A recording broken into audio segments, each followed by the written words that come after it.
جی ناظرین، خبروں کے سلسلے کو آگے بڑھاتے ہوئے خبر شامل کرتے ہیں ٹوبہ ٹیکسنگ سے سید خلیل الرحمان شاہ کی بتائی ہوئی تفصیلات کے مطابق ایڈیشنل ڈپٹی کمشنر ریونیو کا ناجائز تجاوزات کے خلاف آپریشن۔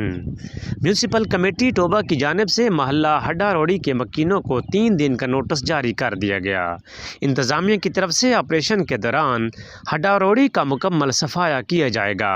اپنے گھریلو سامان اٹھا لیں ورنہ سامان بحق کے سرکار ضبط کر لیا جائے گا۔ ضلع انتظامیہ کی طرف سے شہر میں ناجائز تجاوزات کے خلاف آپریشن کے دوران مختلف مقامات پر ناجائز تجاوزات اور کالونیز کو ختم کیا جا رہا ہے۔ محلہ ہڈا روڑی میں آپریشن کرنے کے لیے تمام انتظامات مکمل کیے جا رہے ہیں۔ اہل مکین کا احتجاج کے دوران کہنا تھا کہ ہم عرصہ 40-45 سال سے زائد عرصہ سے رہائش پذیر ہیں اور اسی رہائش کالونی جناح آبادی میں حکومت کی طرف سے سولنگ، سیوریج، بجلی میٹر، گیس میٹر سمیت تمام سہولیات دی گئی ہیں۔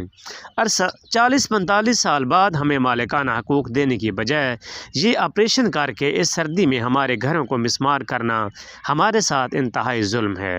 ہمارے چھوٹے چھوٹے بچے ہیں جو تعلیم حاصل کر رہے ہیں، جن کا مستقبل بھی تباہ ہو جائے گا۔ ہم غریب لوگ اپنے بچے لے کر اس سردی دھند میں جائیں تو کہاں جائیں؟ ہمارا انتظامیہ سے مطالبہ ہے کہ خدارا ہم پر ترس کیا جائے اور ہمارے گھروں کو مسمار کرنے کی بجائے مالکانہ حقوق دیے جائیں۔